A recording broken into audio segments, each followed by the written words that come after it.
এবার মালদ্বীপে বায়োমেট্রিক ছাড়া থাকতে পারবে না প্রবাসীরা। মালদ্বীপে বসবাসরত বৈধ কর্মীদের সঠিক পরিসংখ্যান নিশ্চিত করা ও অবৈধ অভিবাসীদের সমস্যা সমাধানের জন্য দেশটির বর্তমান সরকার উদ্যোগ নিয়েছে। সেই লক্ষ্যে দেশটিতে কর্মরত বিভিন্ন দেশের 1,91,000-এর বেশি অভিবাসীর বায়োমেট্রিক তথ্য সম্পন্ন করা হয়েছে। পাশাপাশি মালদ্বীপ থেকে 9,000-এরও বেশি অভিবাসীকে নিজ দেশে ফেরত পাঠানো হয়। বর্তমানে দেশটিতে কর্মরত অভিবাসী কর্মীদের নিয়ন্ত্রণ বিশেষ অভিযান শুরু করেছে দেশটি। এর আওতায় অভিবাসী আইন ও ভিসা নীতি ভঙ্গকারীরা সাজার মুখোমুখি হবেন।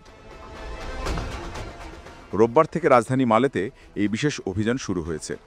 রাজধানী জুড়ে টহল বাড়ানো সহ অভিবাসী কর্মীদের ঘনবসতিপূর্ণ এলাকায় সংশ্লিষ্ট বিভাগ থেকে টহল জোরদার করা হয়।